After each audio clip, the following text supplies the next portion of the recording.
Collection hero సత్తాను cinema సత్తాను నిర్దేశించే కొలమానంగా మారిపోయింది. ప్రేక్షకులను మెప్పించి బొమ్మ హిట్ అవ్వడం ఒక ఎత్తు అయితే మొదటి రోజు ఎంత కలెక్ట్ చేసింది, థియేటర్లో ఉన్నన్ని రోజులు మొత్తం కలెక్షన్స్ ఎంత అన్నది అత్యంత ముఖ్యమైన విషయంగా మారింది. అందుకే టాలీవుడ్ టు బాలీవుడ్ కలెక్షన్ల మీద దృష్టి పెట్టాయి.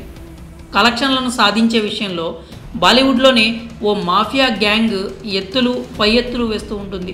ఈ నేపథ్యంలోనే తమ సినిమాలకు ఏ సినిమా పోటీ వచ్చినా పగబడుతుంది. ముఖ్యంగా సౌత్ నుంచి ఏ సినిమా అయినా వస్తే తొక్కేయాలని చూస్తూ ఉంటుంది. తాజాగా సలార్ విషయంలో ఇదే జరిగింది.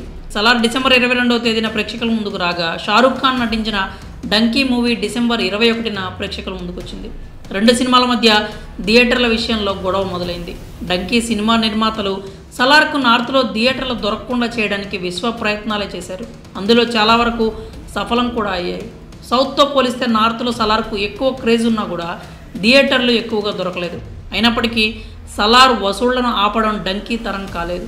విడుదలైన మొదటి రోజు సలార్ ఏకంగా 178 కోట్ల రూపాయల వసూళ్లు సాధించింది. అయితే హిందీలో మాత్రం కాస్త వసూళ్లు తగ్గాయి. సలార్ 3 రోజులు ఏకంగా 375 కోట్ల రూపాయల వసూళ్లు సాధించగా డంకీ మాత్రం 215 కోట్లకి పరిమితమైంది. వసూళ్ల విషయంలో టాలీవుడ్ వర్సెస్ బాలీవుడ్ అంటూ ఇంత పెద్ద రచ్చ నడుస్తున్న ఈ సమయంలో యానిమల్ చిత్ర దర్శకుడు సందీప్ రెడ్డి వంగా సోదరుడు ప్రణయ్ రెడ్డి వంగా చేసిన కొన్ని వ్యాఖ్యలు కొత్త చర్చకు దారితీశాయి. ఆయన తాజాగా ఐడ్రీమ్ మీడియాకి ఇచ్చిన ప్రత్యేక ఇంటర్వ్యూలో యానిమల్ కలెక్షన్స్ గురించి మాట్లాడుతూ కార్పొరేట్ బుకింగ్ గురించి ప్రస్తావించారు. యానిమల్ మూవీ ఇప్పటివరకు 870 కోట్ల రూపాయలకు పైగా వసూలు చేసిందన్నారు. బాలీవుడ్లో ఉండే కార్పొరేట్ బుకింగ్ ట్రెండ్ను తాము ఫాలో కాలేదని చెప్పారు. యానిమల్ కలెక్షన్స్ ఖచ్చితమైనవి అంటూ స్పష్టం చేశారు. ప్రణయ్ కార్పొరేట్ బుకింగ్స్ గురించి మాట్లాడడంతో ఆ బుకింగ్స్ వెనుక నడుస్తున్న మాఫియాను వెలుగులోకి తెచ్చినట్లయింది. కార్పొరేట్ బుకింగ్ అనే అంశం తెరపైకి వచ్చింది.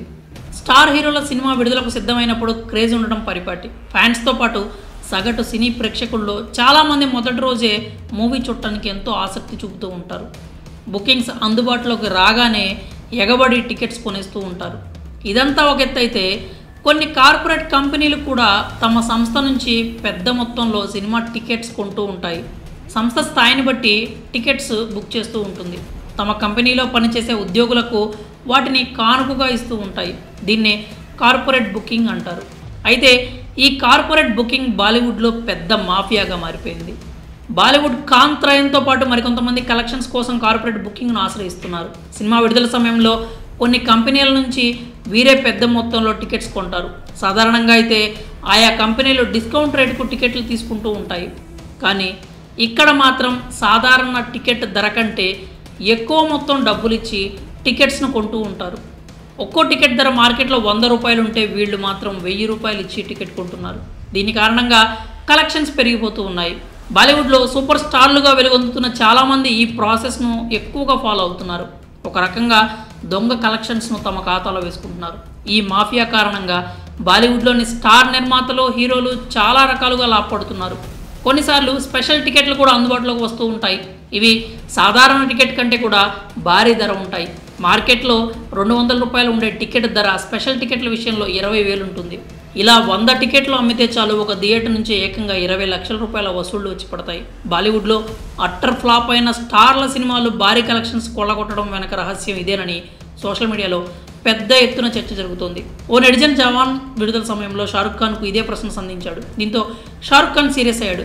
చెత్తవాగుడు వాగద్దంటూ ఇండైరెక్ట్గా మండిపడ్డాడు. నిజానికి కార్పొరేట్ బుకింగ్స్ ద్వారా బాగా లాభపడ్డ హీరో అంటే ముందుగా అందరి చూపులు షారుఖ్ ఖాన్ వైపే మలుతాయి. ఎందుకంటే షారుఖ్ మూవీకి కార్పొరేట్ బుకింగ్స్ ఒక రేంజ్లో జరుగుతూ ఉంటాయి. బీటౌన్లో షారుఖ్ క్రేజ్కి ఇది నిదర్శనంగా ఒక వర్గం చెప్తూ ఉంటుంది. కానీ గ్రౌండ్ లెవెల్ రియాలిటీ వేరు అన్నది మరో వర్గం వాదన. అయితే డంకీకి కూడా కార్పొరేట్ బుకింగ్ ఒక రేంజ్లో జరిగింది. ఒకవేళ వీటిని తీసేసి చూస్తే సలార్ బాలీవుడ్లో కూడా డంకీని దాటేసినట్టే అన్న వాదన వినిపిస్తోంది. ఏదేమైనా సందీప్ రెడ్డి వంగ అతని అన్నయ్య ప్రణయ్ రెడ్డి యానిమల్ కోసం బీటౌన్లో చాలా ఇబ్బందులు ఎదుర్కోవాల్సి వచ్చింది. ప్రభాస్ అంతటి స్టార్ కూడా అక్కడి థియేటర్స్ కోసం ఎదురు చూడాల్సిన పరిస్థితిని నెలకొల్పారు. ఇన్ని ఆరోపణలకు తోడు ఇప్పుడు కార్పొరేట్ బుకింగ్ మాఫియాపై కూడా చర్చ రావడంతో బీటౌన్ సోకాల్డ్ స్టార్స్కి దిక్కుతోచడం లేదట. ఇన్నాళ్ళు అక్కడ మౌనంగా ఉండిపోయిన లోకల్స్ కూడా ఇప్పుడు మన తెలుగు వారితో చేతులు కలుపుతున్నారు. మరి ఈ కార్పొరేట్ బుకింగ్ మాఫియా ఆగడాలపై మీ అభిప్రాయాలు ఏంటో కామెంట్స్ రూపంలో తెలియజేయండి.